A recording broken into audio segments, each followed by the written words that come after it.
नमस्कार। आपका फिर से स्वागत है डियर पेरेंट्स की इस सीरीज में।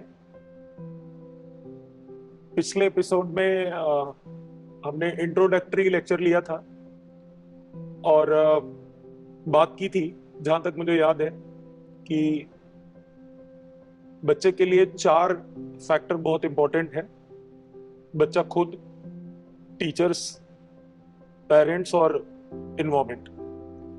यहां से बात शुरू हुई थी और चूंकि इंट्रोडक्टरी था तो आगे लंबा वीडियो खींचा नहीं था, बस यहीं पर बात खत्म कर दी थी कि हर संडे संडे ये वीडियो पेरेंट्स को मिलता रहेगा। तो उसी श्रृंखला में ये दूसरा वीडियो रिकॉर्ड कर रहा हूं मैं आज। चलिए शुरू करते हैं। इस पूरे मंथन में जो लगातार हम लोगों का चलता रहता है, टीचर्स का भी और क्लासेस में जो बच्चों के साथ रहते हैं उसमें भी, और पेरेंट्स भी आते रहते हैं उनसे भी, और आजकल तो साइकोलॉजिस्ट से भी मिलना हो रहा है तो उनसे भी। इस पूरे मंथन का निचोड़ ये है कि बिना पेरेंट्स की सहायता के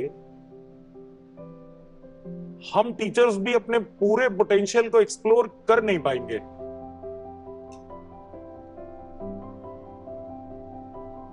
पेरेंट्स जितना चाहते हैं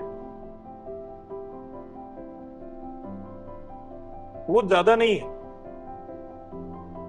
एज ए पेरेंट हमारी भी एक्सपेक्टेशन वही रहती है,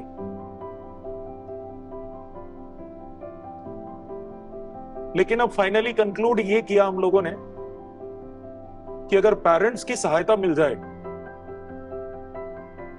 तो कमाल हो जाए।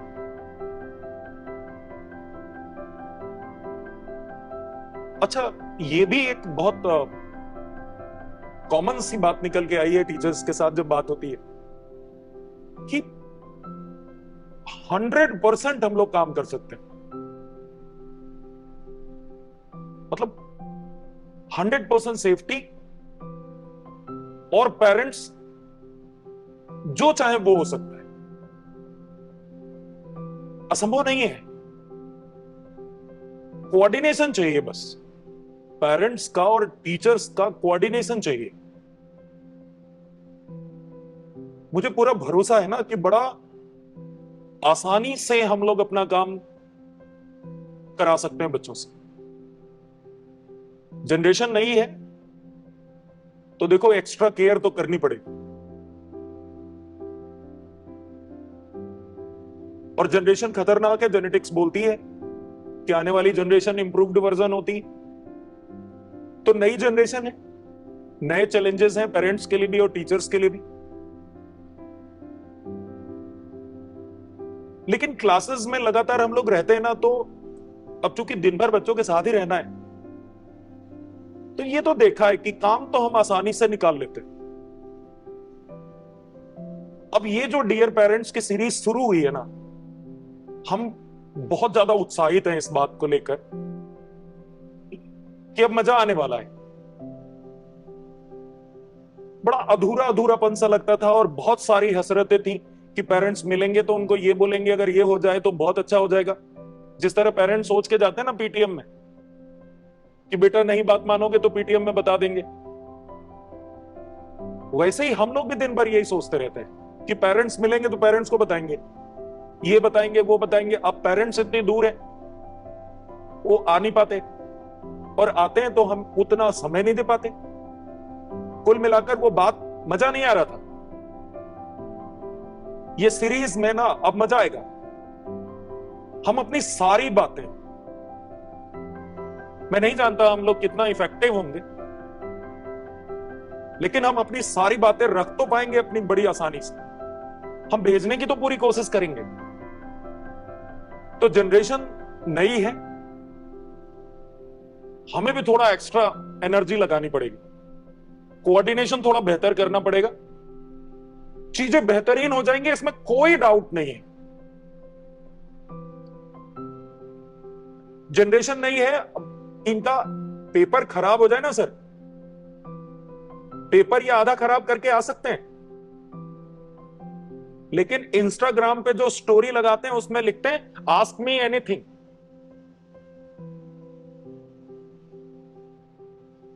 खतरनाक जनरेशन है।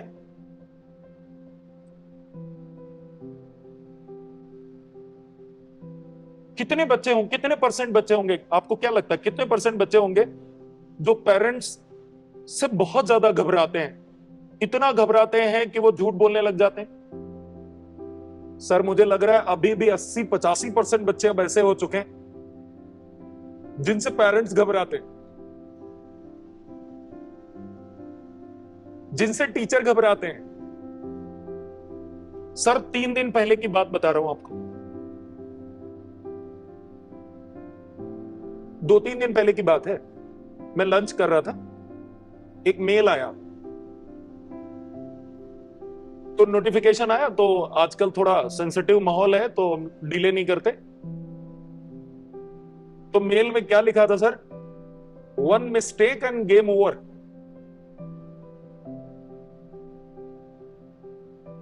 तो सर मैं हड़बड़ा गया,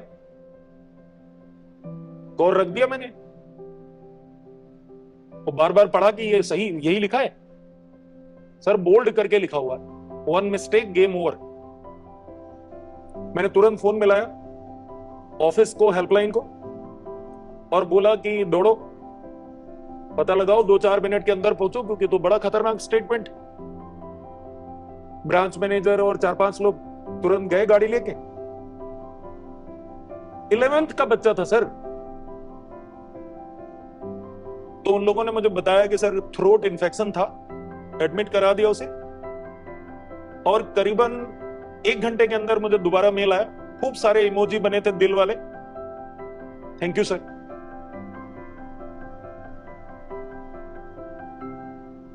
11th का सर, 11th का बच्चा, 1 मिस्टेक गेम ओवर। अब सर मुझे समझ नहीं आया कि किसका गेम ओवर है, ये भी तो डर है।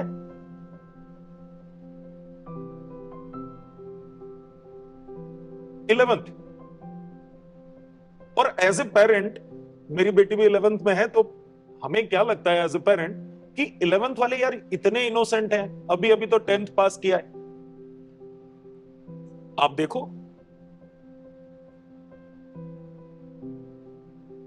तो नई जनरेशन है, थोड़ी सी एक्स्ट्रा केयर करनी पड़ेगी।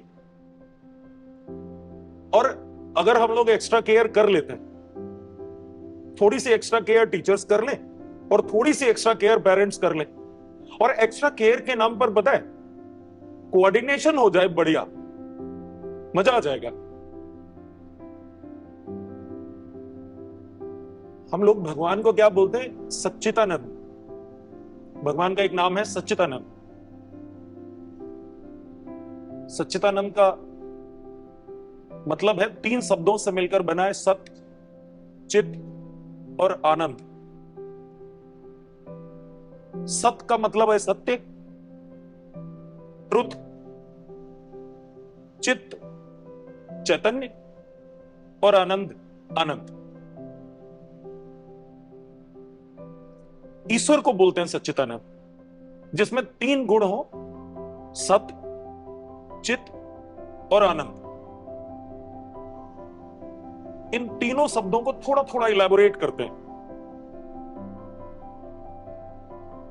देखो, बच्चे को,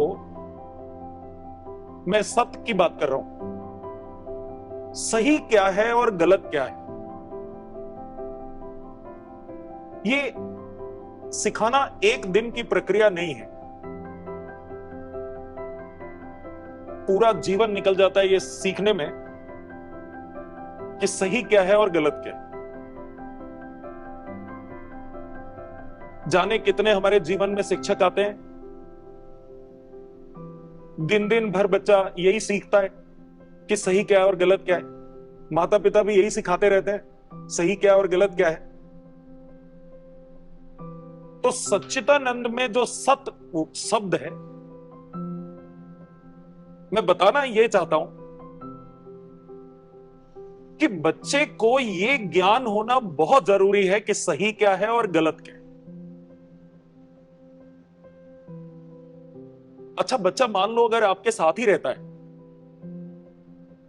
तो आपका जो डायलॉग है वो उसमें कोई इंटरप्शन नहीं आता है। आपकी उठते बैठते दिन में 20 बार वार्तालाप होता है और हर परिस्थिति में आप थोड़ा थोड़ा थोड़ा थोड़ा थोड़ा थोड़ा उसको सिखाते रहते हो कि सही क्या है और गलत क्या है। लेकिन फर्ज करो अगर बच्चा आपके साथ नहीं रहता है, या बच्चा आपके साथ ही रहता है लेकिन आपने इंटरेक्शन बहुत कम कर रखा है, कोई भी कारण हो, अगर बच्चे के साथ वार्तालाप कम होगा पेरेंट्स का, तो मेरे हिसाब से ये जो सही क्या है और गलत क्या है इसका जो डेली डोज है वो कम रह जाएगा। तो मैं एक्चुअली आज का जो एपिसोड है मैं इसी बात पर फोकस करना चाहता हूं कि पेरेंट्स की बच्चे से बात रोज होनी चाहिए, और थोड़ी बहुत नहीं, फॉर्मेलिटी नहीं, भरपूर होनी चाहिए। कोई औपचारिकता ना हो, भरपूर बातचीत होनी चाहिए।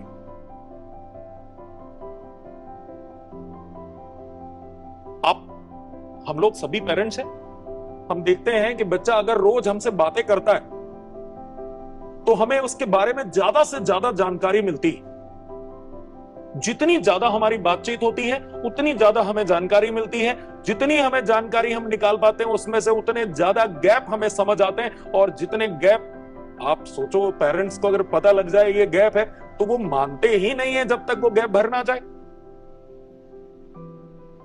तो अगर बच्चे में गैप है, कौन से बच्चे में गैप नहीं है, और या कौन से जीवित व्यक्ति में गैप नहीं है? सब में गैप है। लेकिन एक शिक्षक की तरह हम सब लोगों का लगभग यही मानना है कि बच्चा बातचीत करना बंद कर देता है जैसे ही गड़बड़ शुरू होता है। जब तक बच्चा स्कूल से लौट कर आए और सारी कहानी एक सांस में सुना दे कि ये वाले सर ने ये करा, ये वाले सर ने ये किया, इन सर ने ये बोला, उन सर ने वो बोला, आप समझ लो सारी चीजें ठीक जा रही। बच्चा छुपाना शुरू कर दे जिस दिन, बताना कम कर दे जिस दिन, पेरेंट्स को समझ जाना चाहिए, घंटियां बज जानी चाहिए कि मामला गड़बड़ है। तो मेरे हिसाब से अगर पेरेंट्स हर दिन बच्चे से बात करते रहें, खुलकर बात करें, और मौके ढूंढने होंगे, वजह तलाश करनी होगी।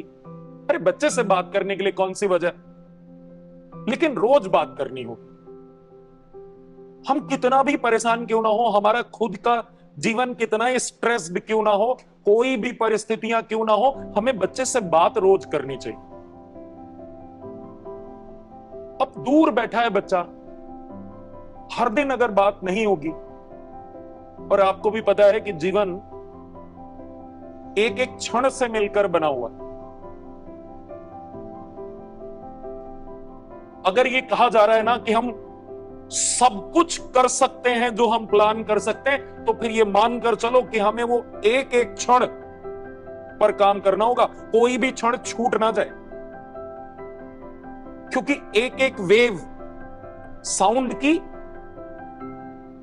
ये रेडियो मैग्नेटिक वेव, एक एक वेव जब मिलती है ना और पर्दे पर आती है कंडेंस होकर, तब जाकर पर्दे पर चित्र उभरता है,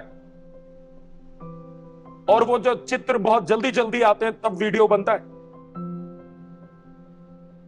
तो अगर हमें वीडियो अच्छा बनाना है, मूवी अच्छी बनानी है, सुपरहिट करनी है, तो उसका एक एक पिक्चर बढ़िया बनाना होगा, और एक एक पिक्चर बहुत बढ़िया उभर कर पर्दे पर आए, लोग तालियां बजाएं, अनुसरण करें, अनुकरणीय बने। तो उसके लिए जरूरी है कि एक एक वेव ठीक पड़े और आपकी प्लानिंग के हिसाब से। तो अगर एक एक क्षण हम कोशिश करें कि इंप्रूव हो, तो डेफिनेटली चीजें हमारे हिसाब से शेप लेंगी। अभी हमने अपने स्टाफ को बोला हुआ था कि सबसे पहले 3-4 दिन के अंदर लग के जितना नॉन टीचिंग स्टाफ है सबको लगा दिया सर, कि सब लोग पहले पेरेंट्स को फोन करो और केवल एक मैसेज कम्युनिकेट करो कि प्लीज आप अपने बच्चों से डेली बात करो। और आधी लाइन और है, डेली अप्रिशिएट करो। केवल बात करके क्या होगा, डेली अप्रिशिएट करो। सर मैनेजर वाले काम में मैं अपना अनुभव आपको बता रहा हूं, एज ए पेरेंट मैं अपने घर का अनुभव भी आपको उसी में जोड़ के बता रहा हूं, और एक बच्चे की तरह अपने माता पिता के साथ वाला अनुभव भी आपको बता रहा हूं। एक बच्चे की तरह भी, एक शिक्षक की तरह भी और एक मैनेजर की तरह भी सर, तीनों रोल में मुझे एक चाबी मिली है, और चाबी यह है कि आप जिसकी तारीफ करो उससे काम करवाया जा सकता है। सर आज की डेट में मैं तीनों जगह बता रहा हूं सर, जब भी पापा ने तारीफ करके कोई काम कहा हमने किया, जब भी हमने तारीफ करके अपने बेटे से कुछ कहा उसने किया, जब भी हमने सराहना करके बेटी से बात करी उसने काम किया, इंप्रूवमेंट हुआ। और सर एज ए मैनेजर बता रहा हूं, अपने जिस साथी को हमने अप्रिशिएट किया उसने उम्मीदों से बढ़ के काम किया। तो सर एक बेटे की तरह, एक पिता की तरह, एक मैनेजर की तरह सर चाबी हमारे हाथ में है। 100% काम गारंटी के साथ सर। तारीफ करो, काम करो, बस जेन्युइन तारीफ होनी चाहिए, झूठ फरेब नहीं। और सर किसी भी व्यक्ति में देखो आप, बहुत सारे जेन्युइन रीजन मिल जाते हैं तारीफ करने के, तो फिर काम होते क्यों नहीं है? एक पिता के पूरे काम क्यों नहीं होते? एक बॉस के अपने ऑफिस में सारे काम क्यों नहीं होते? सर एक ही रीजन है कि हम इस बात को भूल जाते हैं, भावुक हो जाते हैं, गुस्सा कर लेते हैं, नेगेटिव चीजों पर ज्यादा रिएक्ट कर लेते हैं, ओवर रिएक्ट कर जाते हैं, खुद पर कंट्रोल खो देते हैं और भूल जाते हैं सर, उस चाबी को भूल जाते हैं जो गारंटी है सर, गारंटी 100% गारंटी है काम करवाने की। आप जेन्युइन तारीफ करो, काम हो जाएगा। सर मैं बता रहा हूं, इतनी इफेक्टिव है ये तरकीब ना, इससे बढ़िया कोई मेडिसिन नहीं, कोई इंजेक्शन नहीं। सर मैं जिस दिन अपने कभी कभी खूब यूज करता हूं इस टेक्निक को, बच्चों की छुट्टी हो जाती है, मेरे साथ जाते हैं तो कई बार सर, कई बार इसको आजमा के देख चुका हूं। कान में बोलता हूं कि यार मुझे इतना भी नहीं पता था कि तो इतना स्मार्ट निकलेगा। इतना खुश हो जाता है सर सुन के। मैं बोलता हूं सर, खूब कई बार इस्तेमाल किया और सर निखार आता जा रहा है। कोई भी बात सर अप्रामाणिक नहीं कहते। वो सर आत्मा खुश हो जाती है उसकी। सर वो कंट्रोल करता होगा कि हंस के नहीं दिखाना, फिर भी हंस लेता है। कि जैसे ही मैं बोलता हूं कि यार मुझे नहीं पता था यार, तुम यार इतना कमाल निकलोगे, इतने कलाकार निकलोगे, मुझे नहीं पता था, और इतनी तेजी से इंप्रूव करोगे ये मुझे विश्वास नहीं था। तारीफ कर करके सर खूब इफेक्टिव है।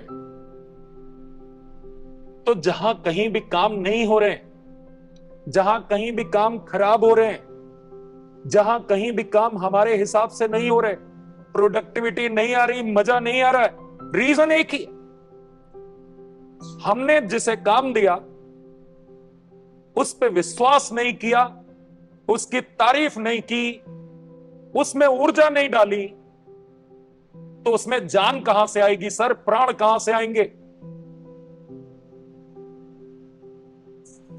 तो ना सिर्फ रोज बातचीत जरूरी है, बल्कि यह जरूरी है कि हम रोज बोलें, रोज कि यार जो भी है ठीक है, तो लड़का बहुत बढ़िया है, कोई बात नहीं, तेरे नंबर 150 आ रहे चलेगा, तेरे जैसा बेटा नहीं है किसी का। हर चीज तू समझता है, हर काम तू कर सकता है। हो सकता है तेरे को समय लगे, लेकिन कर लेगा, मैं जानता हूं कर लेगा।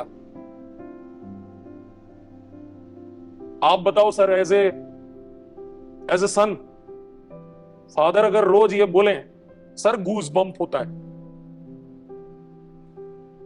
माता पिता सर एक बार अरे सर, दिन बन जाता है जिस दिन बॉस सुबह एक अच्छी लाइन बोल दे, वो दिन अच्छा जाता है, उस दिन प्रोडक्टिविटी बहुत बढ़िया आती। माता पिता की तो बात ही क्या है। तो मैं तो हाथ जोड़कर अनुरोध करता हूं, जो भी पेरेंट्स आज मुझे देख रहे हैं या सुन रहे हैं, बच्चा अगर आपका साथ रहता है तो भी, और अगर आपके साथ नहीं रहता है तब तो अर्जेंट है, ये कंपलसरी है, ये मैंडेटरी है कि आप अपने बच्चे से प्लीज रोज बात करें, दिल खोलकर बात करें, लंबी लंबी बात करें, हंसी मजाक करें, हर समय पढ़ाई की बात ना करें। और प्लीज बात जब खत्म होने वाली हो, जब कंक्लूड करने वाले हो, तो उसको बच्चे की तारीफ के साथ कंक्लूड करने की आदत डालिए और जेन्युइन तारीफ करिए, क्योंकि हर बच्चे में, हर व्यक्ति में तारीफ करने लायक भी बहुत सारी चीजें होती। सर तारीफ करके बात को खत्म करके देखिए, मजा ना आ जाए तो बताना सर।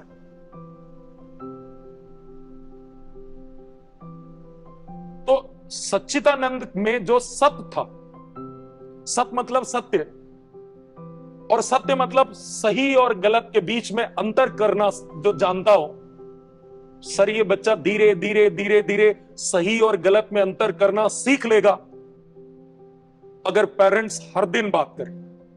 बहुत तेजी से सीखेगा सर अगर हर दिन बात करेंगे।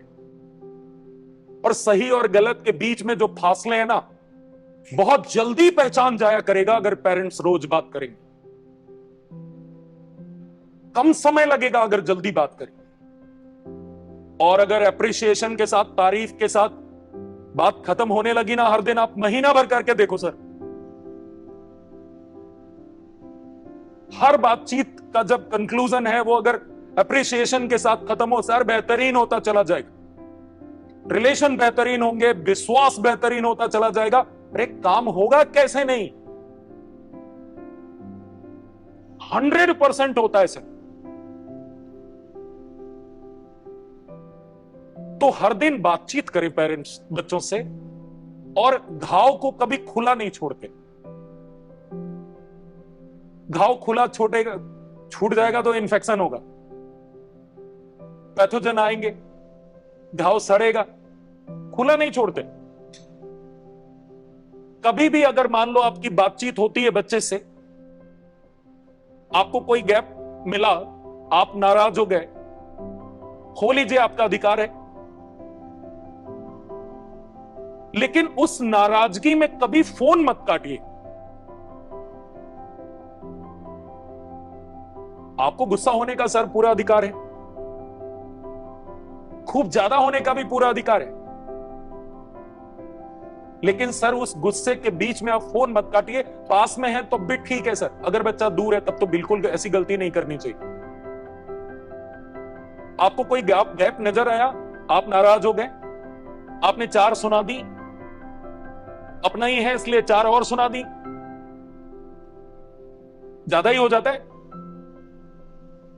जहां भी ज्यादा हो जाए समझ जाओ अपना है। अपनों में ही कैलकुलेशन नहीं होता है, भर भर के देते हैं। तो कभी भी अगर नाराज हो तो उसको जब समअप करें तो उस बात को खत्म करके और पॉजिटिव मोड देकर ही बात को खत्म करना चाहिए। और अगर आपको बेहतरीन रिजल्ट चाहिए, आउटस्टैंडिंग रिजल्ट चाहिए, मार्वलस रिजल्ट अगर चाहिए, तो फिर तो वही है, डेली बात करें और तारीफ का मौका ढूंढते रहें, जेन्युइनली तारीफ करते रहें। सर्टेनली, पक्की बात है, निश्चित बात है कि काम होगा, जल्दी होगा, बेहतरीन तरीके से होगा। सच्चिदानंद का अगला शब्द था सर चित। चित चैतन्य, इंग्लिश में बोलते हैं सेल्फ कॉन्शियस। बच्चे जानते हैं कि ये जो चैतन्य है, जिसे चैतन्य बोलते हैं, चित्त बोलते हैं, सेल्फ कॉन्शियसनेस है, ये केवल ह्यूमन में होता है, केवल मनुष्य का गुण है और किसी में नहीं होता। और जहां तक मुझे मालूम है, चैतन्य वही है जो व्यक्त कर सके, जिसमें अभिव्यक्ति हो, जो बता सके, जो समझा सके।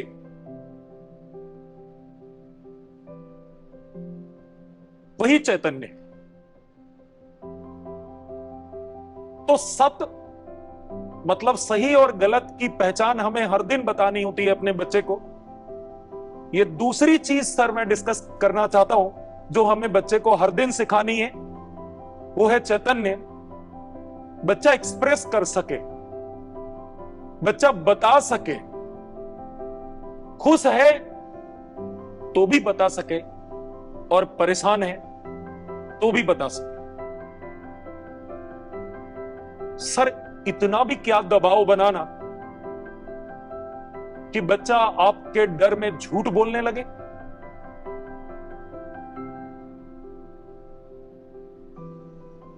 टारगेट इंपॉर्टेंट है सर, इसमें कहीं कोई दो राय नहीं है, लेकिन क्या कोई एक ही टारगेट इंपॉर्टेंट है? ये दुनिया बहुत बड़ी है सर। टीचर तो बहुत बाद में है सर, पहले माता पिता है। हर दिन सर बच्चे को बताना होगा कि ये दुनिया बहुत बड़ी है, संभावनाएं बहुत हैं। अरे कोई भी रास्ता पकड़ लो, कोई भी रास्ता पकड़ लो, बस डटे रहो, मंजिल मिलेगी। कोई रोड पकड़ लो सर, कोई रोड पकड़ लो, मंजिल मिलेगी सर। तो बच्चा सर बता सके, इतना दबाव नहीं होना चाहिए बच्चे पर कि बच्चा बता ना सके अपनी बात। आप सोचो सर, सेल्फ कॉन्शियस का जो प्रॉपर्टी है, चैतन्य का जो गुण है सर, इतनी बड़ी क्षमता है, ये केवल मनुष्य में है, केवल ह्यूमन में है। जितनी हम में है उतनी आप में है। सर मेरे चैतन्य को कोई अधिकार नहीं है कि हम आपके बराबर के चैतन्य को पूरी तरह से दबा दें। चैतन्य का सर मतलब ही यही है कि वो व्यक्त हो सके, बताया जा सके, साझा कर सके, शेयर कर सके, दुखों को भी और सुखों को भी, आनंद को भी बता सके। अरे सर पेरेंट्स को नहीं बताए तो अपने दोस्तों को बताए। सर चैतन्य माना ही तभी जाएगा जब वो बता सके, समझा सके, व्यक्त कर सके, एक्सप्रेस कर सके। आप सोचिए सर, अगर आप अपने मन की सारी बातें, कम से कम वो बातें जिनसे आप बहुत ज्यादा प्रभावित हो रहे हो, वो बहुत अच्छी भी हो सकती हैं, वो बहुत बुरी भी हो सकती हैं, जो आपको बुरा लगा वो भी हो सकता है। अगर ये चीजें आप अपने दोस्तों से शेयर कर लोगे, आप बताओ सर कोई अनहोनी कभी हो सकती है क्या? एक बच्चा अपनी बातें, अगर बड़ी बड़ी सारी बातें जो जरूरी बातें हैं, अगर वो व्यक्त करता रहे अपने दोस्तों से, अपने टीचर से, पेरेंट्स से, आप बताओ सर कोई अनहोनी नहीं होगी कभी। बात फिर वहीं आ जाती है कि कम्युनिकेशन शानदार होना चाहिए। अगर अभिव्यक्ति नहीं है, अगर बच्चे ने बताना बंद कर दिया है, गड़बड़ है सर। आजकल तो भारत सरकार भी सर, जो नई एजुकेशन पॉलिसी आई है, उसमें यह सुविधा दी जा रही है कि 2 साल इंजीनियरिंग करने के बाद बच्चा चाहे तो 3rd ईयर में दूसरी स्ट्रीम में जा सकता है। सर आप बताओ, भारत सरकार को यह जब लगता है कि बच्चे को हमें इतनी फ्लेक्सिबिलिटी देनी होगी, देनी चाहिए। सर देश के इतने बड़े बड़े अधिकारी हैं, इतने बड़े पैमाने पर सर्वे होता है,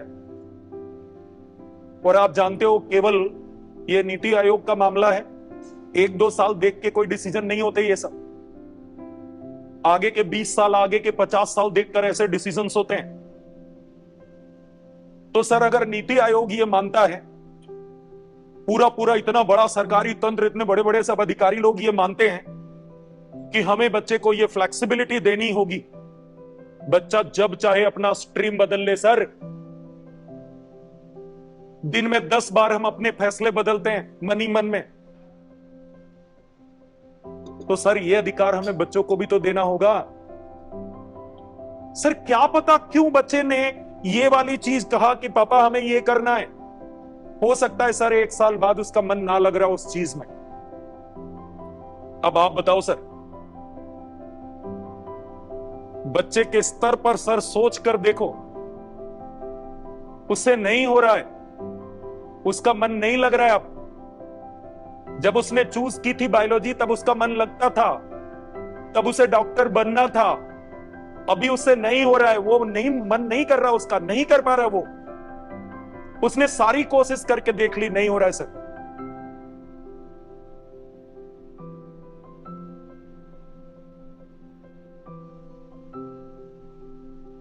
आप 100% न्याय करते हुए एक थर्ड पर्सन की तरह बताइए सर, क्या उस बच्चे को फेल बोल देंगे आप? अरे नहीं कर पा रहा वो, उसका मन नहीं लग रहा है।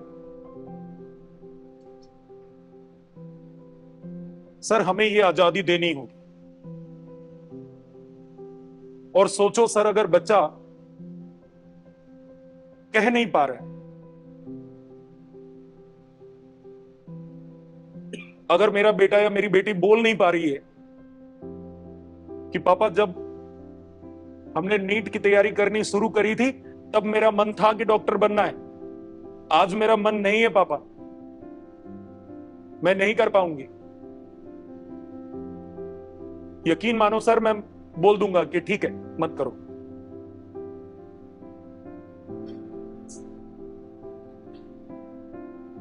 बच्चे को सर ये फ्लेक्सिबिलिटी होनी चाहिए। और सर ये इतना सर बच्चा, अभी सर आपको याद होगा हमने एक सर्वे कराया था,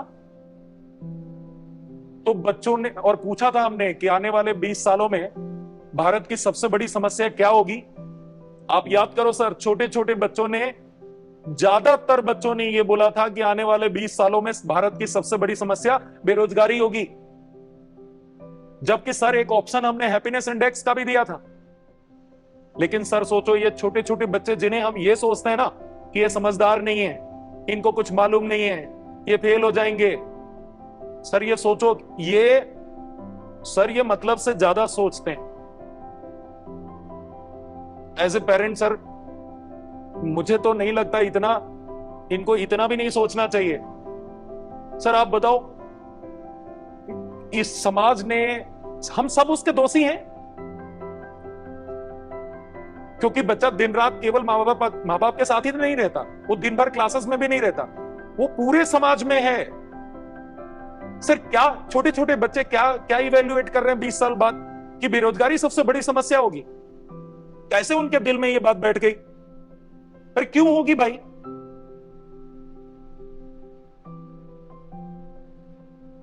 बच्चा अगर आज से ही एम्प्लॉयर बनने की तैयारी करनी शुरू करे तो 20 साल बाद वो 10,000 आदमियों को नौकरी पर रखेगा सर। वो बेरोजगारी का रोना क्यों रोएगा सर? वो तो 20,000 आदमियों को नौकरी देने की तैयारी करी जा सकती है सर 20 साल में। आप सोचो सर, ये वाला एंगल अगर बच्चे के दिमाग में हो कि मेरे पास 20 साल है और 20 साल तो बहुत लंबा समय है, 20 साल में हम इतनी बड़ी कंपनी बनाकर खड़ी कर देंगे जिसमें 10,000 आदमी काम करेंगे, अगर ये वाला एंगल उसके दिमाग में हो तो क्या सर वो सर्वे में ये लिखेगा कि 20 साल बाद बेरोजगारी सबसे बड़ी समस्या होगी? तो ये बच्चे सर आजकल के मतलब से ज्यादा सोचते हैं।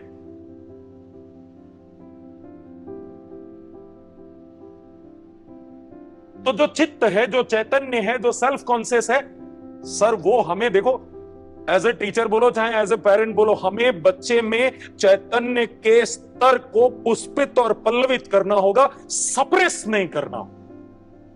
और चैतन्य तो चैतन्य है, एक्सप्रेस कर सके वो, अभिव्यक्ति हो उसमें, बताए। तो अगर हम अपने बच्चों को सर ऐसी फ्रीडम देंगे कि वो अपने दिल की बात बता सकें, तो सर सच्चिदानंद बनने की 2/3 प्रक्रिया पूरी हो चुकी है। और तीसरी बात है sir Anand, irrespective of conditions, हर दिन यार किसका है, कौन ऐसा है इस धरती पर जो हर दिन खुश रह सकता है, या सब कुछ पॉजिटिव पॉजिटिव पॉजिटिव होता चला जाए? कौन है ऐसा? लेकिन जिस दिन आपका आनंद के साथ कंप्लीट नहीं हुआ, आज जाकर सर ये मैच्योरिटी आई है, और अभी भी नहीं आई है सर सही से। अभी भी कई बार हम मतलब मजा नहीं आता, हम सो जाते हैं, ऐसा लगता है कि ये दिन हमने वेस्ट कर दिया, अगले दिन पता चलता है सर जो दिन हमारा आनंद के बिना समाप्त हो गया, वो दिन बेकार कर दिया हमने इस इतनी अमूल्य जीवन का। अगर हम बच्चों को भी ये सिखा दें यार, इर्रेस्पेक्टिव ऑफ कंडीशंस, ये अप्स एंड डाउन्स तो चलते रहेंगे, ये स्टूडेंट लाइफ में तो अभी बहुत छोटे छोटे अप्स एंड डाउन्स है, मेन अप्स एंड डाउन्स तो आते ही प्रैक्टिकल लाइफ में। तो ये अप्स एंड डाउन्स, अगर हर डाउन में हम स्ट्रेस लेने लगे, तनाव लेने लगे, दबाव लेने लगे, मतलब से ज्यादा लेने लगे, तो जिएंगे कब, खुश कब रहेंगे? तो खुश रहना भी सिखाना होगा, और ये डेली डोज है। सही क्या है, गलत क्या है, ये डेली डोज है। चित्त चैतन्य अभिव्यक्त कर सके बच्चा खुद को, ये डेली डोज है। और बच्चा खुश रहे, हर परिस्थिति में खुश रहे, सर ये डेली डोज है। एक राजा था सर, तो उसने अपने मंत्री को एक दिन बुलाकर बोला कि यार मंत्री जी, वो उनका सबसे नजदीकी मंत्री था, और मैं ये कहानी सुना रहा हूं आनंद मीमांसा से। तो मंत्री नजदीकी था, उससे बोला राजा ने, यार सब कुछ है मेरे पास, लेकिन यार खुशी नहीं है, मजा नहीं आ रहा जीवन में। कुछ ऐसा करो कि जीवन में आनंद आए।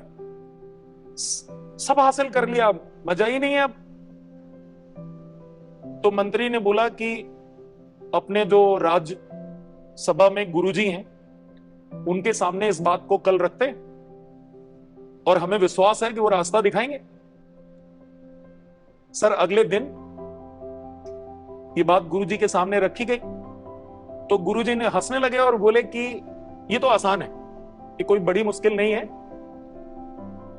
छोटा सा एक काम करना होगा, अपने राज्य में 1-2 लोग भेज दो आप, और ऐसे किसी व्यक्ति को पकड़ो जो प्रसन्न रहता हो, एक दिन के लिए उसके कपड़े लाने हैं, और राजा साहब अपने उस व्यक्ति के कपड़े एक दिन पहन के अगर सो जाएंगे, तो ये हमेशा के लिए समस्या समाप्त हो जाएगी, फिर हमेशा आनंदित रहेंगे राजा साहब, खुशी कभी कम नहीं होगी। मंत्री जी खुश हो गए, बोले काम हो गया। दौड़ा दिए 2-4 घुड़सवार कि ढूंढो, पूरा राज्य छान मारा सर, बड़े से बड़े लोगों के घर गए, सेनापति के घर गए, सैनिक के घर गए, बड़े बड़े धन्ना सेठों के घर गए, और पूछा क्या आप खुश हो? सर एक खुश आदमी नहीं मिला पूरे राज्य में। अब दोनों सैनिक जो गए थे वो डरे कि यार ये तो बड़ी बेइज्जती की बात है, ये अगर एज इट इज जाके राजा साहब को सुना दिया तो राजा साहब तो फांसी चढ़ा देंगे, बोलेंगे हमारे राज्य में एक भी बंदा खुश नहीं है, ऐसा कैसे हो सकता है। अब वो दोनों सैनिक बहुत डर रहे थे, और सच्चाई ये थी कि सच में बड़ी लगन से उन्होंने ढूंढा था, फिर भी एक बंदा नहीं मिला जो ये कह सके कि मैं प्रसन्न हूं और आनंदित हूं। अब उन दोनों ने लगभग ये मान लिया था कि मौत निश्चित है, क्योंकि सच्चाई जाके बतानी पड़ेगी राजा को। तो वो दोनों, उन्होंने सोचा कि यार सो लेते हैं, बहुत थक गए हैं। तो एक पीपल के नीचे दोनों सो गए। थोड़ी देर बाद उनकी नींद खुली तो उन्होंने देखा कि उसी पेड़ के नीचे एक व्यक्ति लेटा हुआ था और जोर जोर से गाने गा रहा था। पड़ोस में उसकी बैलगाड़ी खड़ी थी और बैल बंधे हुए थे, किसान था। उन सैनिकों को तो जैसे जान आ गई। उन्होंने किसान से पूछा, भाई आपको देख के तो ऐसा लग रहा है जैसे आप बहुत प्रसन्न हो। किसान ने बोला कि हाँ, तुम्हें देख के क्या लगा, मुझे कोई दुख है? इसमें कहीं कोई डाउट नहीं, कहीं कोई शंका नहीं। मैं अति प्रसन्न हूं और ऊपर वाले का शुक्रिया अदा करता रहता हूं। सैनिक खुश हो गए, जान बची। सैनिक ने बोला कि एक शंका है, आप हमारे राज्य में पहले ऐसे आदमी मिले हो जिसने यह स्वीकार किया खुले मन से कि वो प्रसन्न है, लेकिन एक बड़ी समस्या है, आपके पास तो कपड़े ही नहीं है।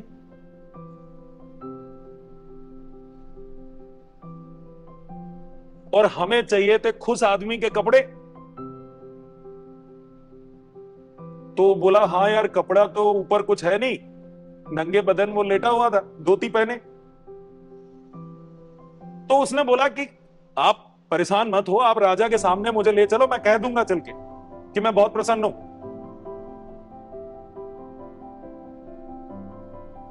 सैनिकों ने सोचा कि चलो इतना ही काम हो। तो सैनिकों ने बोला कि चलो राजा के सामने चलो। किसान मुकर गया। किसान बोला, एक बात बताओ यार, मैं हूं प्रसन्न और राजा साहब ढूंढ रहे हैं एक प्रसन्न आदमी को। तुमको पूरे राज्य में कोई प्रसन्न मिला नहीं, मैं अकेला मिला, तो मैं क्यों जाऊं? राजा से बोलो अगर जरूरत है तो मेरे पास है। अब वो सैनिक खुश भी हुए और परेशान भी।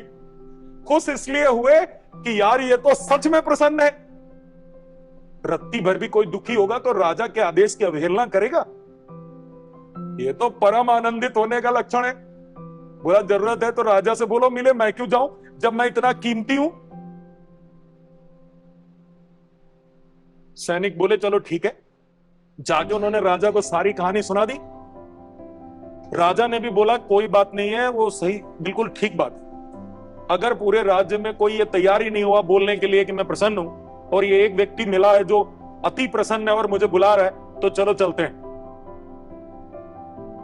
राजा आए अपने पूरे दल बल के साथ रथ वथ पे बैठ के।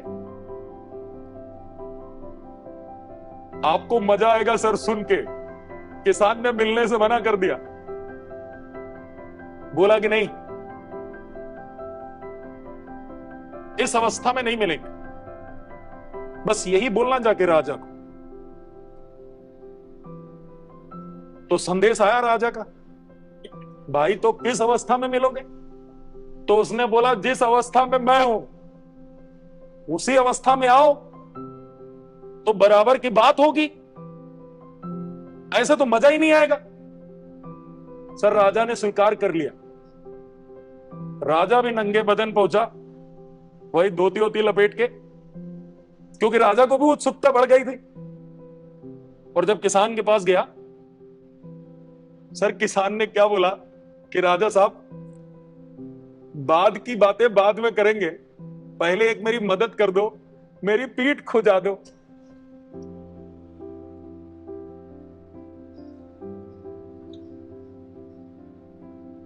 सर बड़ा लंबा वार्तालाप है राजा का और उस किसान का। सर राजा ने उस किसान की पीठ खुजाई। क्यों? क्योंकि वो आनंदित था। राजा अपने प्रजा के एक सामान्य किसान के यहां मिलने जा रहा है, पैदल जा रहा है, नंगे बदन जा रहा है, उसकी पीठ खुजा रहा है। अरे सर क्या क्या दिन नहीं देखने पड़ते अगर खुश नहीं होते आप। ये आनंद मीमांसा का है और बड़ा लंबा वार्तालाप है सर राजा का और किसान का। मैं यही रोक रहा हूं कहानी को। अगर आप आनंदित हैं, सर बिना कपड़े के आनंदित रह सकते हैं। अगर आप आनंदित हैं तो राजा मिलने आपसे स्वयं आएगा। अगर आप सच में आनंदित हैं तो बिना सेना के सर नंगे बदन आएगा। और वाकई मस्त हैं तो सर पीठ भी खुजाएगा।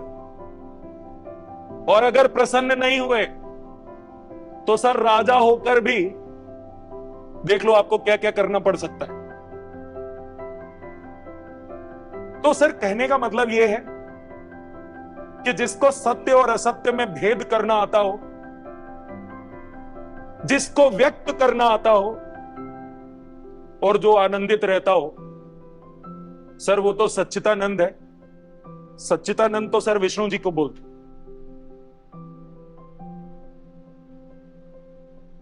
सर सफलता तो छोटी चीज है सर। सर देवत्व तो प्राप्त किया जा सकता है अगर ये 3 लक्षण हम खुद में डेवलप कर लें, बच्चों में डेवलप कर दें। धीरे धीरे धीरे धीरे धीरे धीरे रोज बोलना शुरू करें सर, बातचीत रोज करें, बातचीत रोज करें और पॉजिटिव एंड पर बात को खत्म करें, तारीफ करें, समझाएं। और कितना भी दिन में बिजी हो सर, ये 3 छोटी छोटी चीजें जरूर डेली डोज की तरह दें। बातचीत रोज करें। सही और गलत का जो भेद माता पिता सिखा सकते हैं सर, वो हम लोग कहां सर। हमारी सर ना इतनी वैलिडिटी है, ना इतना टाइम है हमारे पास जितना समय माता पिता को मिलता है। और सर हमारी बात उतनी वैलिड थोड़ा है, माता पिता की बात बहुत वैलिड है। सर अगर डेली रोज रोज रोज रोज ये 3 चीजें हों, कम्युनिकेशन रोज हो, सही और गलत में अंतर सिखाते रहें, तो मुझे नहीं लगता सर कोई प्रॉब्लम। 100% सर पेरेंट्स जैसे चाहें बच्चे को वो शेप दिया जा सकता है। कब तक? जब तक खुद पेड़ जड़े ना पकड़ ले। भाई एक दिन आता है जब पेड़ खुद ही अपनी जड़ें पकड़ लेता है, फिर आपको अलग से पानी और अलग से खाद रोज रोज नहीं डालनी पड़ती, क्योंकि उसमें खुद की जड़ें डेवलप हो जाती हैं, उसकी अपनी रूट्स होती हैं, वो खुद ही एब्जॉर्ब करने लग जाता है। फिर वो सही और गलत का ज्ञान पापा को उल्टा देने लग जाएगा। एक बार बड़ा होने दो, फिर हम कैसे बुढ़ापे में आनंदित रहे बच्चा हमको सिखाया करेगा। हम खुद को एक्सप्रेस नहीं कर पाते, वो हमें बताया करेगा कि सर अभी प्रॉपरली आप एक्सप्रेस नहीं कर पाते हो, पूरी तरह चैतन्य विकसित नहीं हुआ आपका। बस जड़ें पकड़वानी है सर, एक बार रूट डेवलप हो जाए। और रूट जब तक डेवलप नहीं हो रही, जब तक बच्चा खुद में पूरी तरह समझदार नहीं हो रहा है सर, तब तक तो हमें एक्स्ट्रा एफर्ट्स करने होंगे। अच्छा जानते हैं, हम अपनी तरफ से थोड़े थोड़े प्रयास करें एक्स्ट्रा, जितने सब करते हैं उससे थोड़ा ज्यादा। और रही बात, बच्चा बहुत तेजी से सीखता है सर। प्लेसिबो इफेक्ट होता है, प्लेसिबो। सर प्लेसिबो इफेक्ट कहते हैं बॉडी, अपना जो ब्रेन है उसमें इतनी पावर है कि बिना किसी सहायता के सर ब्रेन खुद को डेवलप कर सकता है। बड़ी से बड़ी बीमारी को बिना किसी मेडिकेशन के sir brain auto correct mode पे चलता है सर। प्लेसिबो इफेक्ट, अभी सर प्लेसिबो इफेक्ट के बारे में सारी मैकेनिज्म नहीं डिस्कवर है आज की डेट में, लेकिन प्लेसिबो इफेक्ट नाम दिया गया है। बॉडी खुद को रिकवर कर लेता है। कंडीशन एक ही है कि बॉडी को यह एहसास दिला दे उसका खुद का ब्रेन कि तुम कैपेबल हो, कर लोगे। जिस दिन सर ये ब्रेन मान लेता है कि मैं कैपेबल हूं, मैं कर लेता हूं, सर रिकॉर्ड है, ऐसे बहुत सारे रिकॉर्ड्स मिल चुके हैं कि बॉडी ने खुद बड़ी बड़ी बीमारियां बिना किसी मेडिकेशन के ठीक कर ली। तो सर प्लेसिबो इफेक्ट ब्रेन पर भी काम कर रहा है, उसी स्टाइल में काम कर रहा है। बच्चों को धीरे धीरे धीरे धीरे धीरे धीरे उनके ब्रेन में हमें ये डालना है। सर एक दिन खुद ही जड़ें पकड़ लेंगे, वो खुद ही आनंदित रहने लग जाएंगे। तो आज के लिए इतना ही। नमस्कार, आप देखते रहिए। और मैं तो बहुत खुश हूं कि हमें मौका मिला ये, अब दिल खोलकर सारी भड़ास निकालने का ये प्लेटफॉर्म मिला है। और पेरेंट्स को सर ना मस्त मजा आने वाला, क्योंकि मैं तो बहुत ज्यादा आश्वान्वित हूं इस बात को लेकर, बहुत आश्वस्त हूं कि पेरेंट्स को बहुत बेनिफिट होगा सर इस प्लेटफॉर्म से। बस वो हाथ से हाथ मिलाकर, केवल हाथ पकड़कर नहीं सर, टाइटली पकड़कर चलते रहें। काम होगा सर, काम होगा और बहुत बढ़िया होगा सर, और कोई खतरा नहीं है सर। बढ़िया काम करेंगे, उम्मीदों से भी बेहतर किया जा सकता है सर। तो आज बात को यहीं खत्म करते हैं, मिलते हैं अगले संडे को। नमस्कार, तब तक मस्त रहिए, खुद भी खुश रहिए और बच्चों को भी जरूर खुश रखिए, रोज बात करिए। नमस्कार।